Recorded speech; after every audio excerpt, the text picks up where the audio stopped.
Other colleges don't talk about it as openly. We're happy to say that. See, okay, I'll give you a very simple example. Okay, our teaching fee that we give to the industry experts who come and teach, right, Yeah.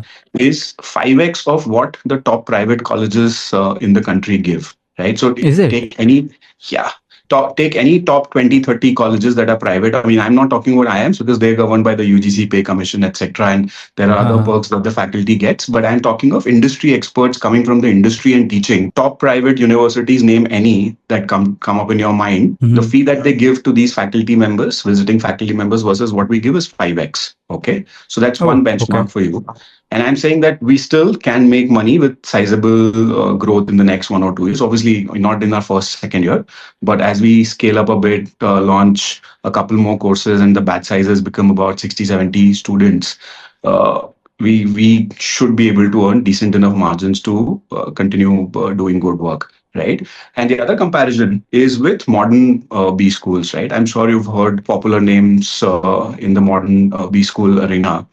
Yeah. We're paying our faculty members at par with them, but our fees is Mhm. 1/4 of them, right? And we're still able to maintain the quality because I'm saying that, I mean, somebody who wants to do true education will find a way of balancing the margins and yet provide this great quality, which is what Crucible is doing. And hence, we're also different, not just from the traditional colleges, but also these new age B schools, because we've kept it very real in interest of the student and not extracted unnecessary margin out of the business. So in short, Crucible is a disruption, kind of a Uh, disruption to the industry. I think it is the alternate that the students are looking for, because see, I mean, it's not that the students don't understand. They very Yeah. well understand that the choices that they're making are not very optimal, but Right. they're forced to make those choices because there's no better alternative available. And we are building this for the real India. We're not building this for the privileged India. We are building it for the normal Indian family who definitely has a right to access great quality education without spending beyond their means.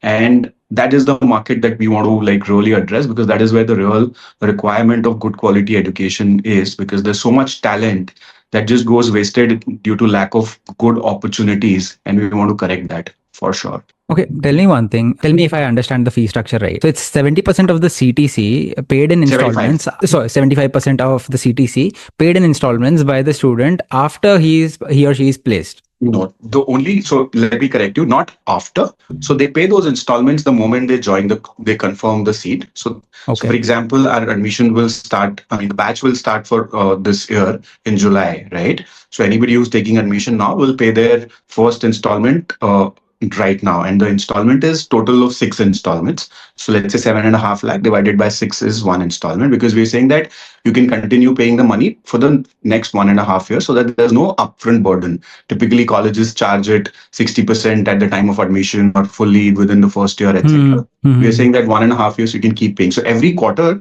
they pay one installment out of the 6. So it's not after placement, because otherwise the cash flows will go for a toss. And the other Exactly. big Yeah. reason is, if I make it so free and such freely available to the student, the effort and the intensity from the student also goes down. Goes So down. Yeah. but I mean, obviously the amount, because it is variable, how do you decide that, right? Exactly. 75% of what? 75% of average salary that we're projecting. So we've projected a salary band of 8 to 12 lakhs. And we're saying average of that is 10 lakhs. So if you assume that you're going to get a salary of 10 lakhs, 75% of that is 7.5 divided by 6 is each installment. Now, when you actually get placed, if you get placed for 11 lakhs, let's say, so Mhm. you've already paid the fees for the 10 lakh projected salary. 1 lakh is extra in terms of salary, and hence you pay 75% of 1 lakhs as an extra installment. Extra But installment. at the same time, if you get placed, let's say at 8 lakhs, right? So 2 lakh is what you've paid extra for. And hence we refund 75% of 2 lakhs to the student. So either it is an extra installment or it is a refund Mhm. back to the student.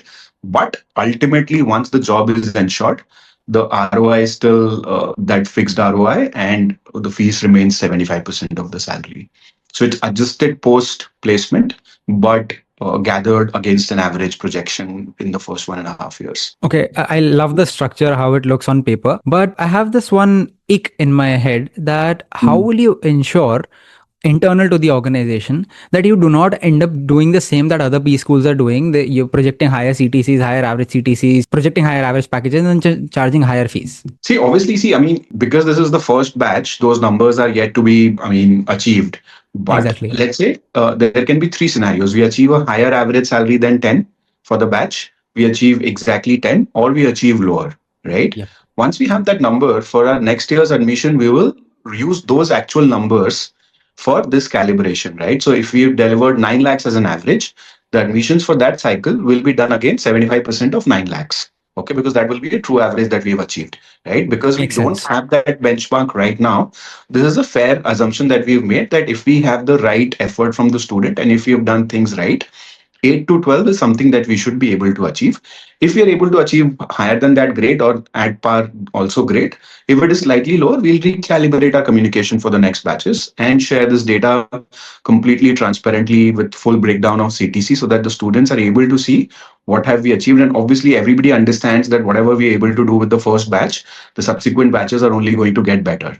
So I Okay. mean, we have no worry about sharing those things in reality in detail as and when they happen. For example, the internship for this batch has currently happened 2 weeks into their internship, and they've started interning at companies like Tira, the Soul Store, Enrich, Theobroma, Park Plus, etc. So I mean, these are like really large scaled up companies and really good roles that the students have gotten into, right? So that whole flywheel that we wanted to build with the industry clearly is proving itself, where the students are able to secure internships of their choice in companies like these.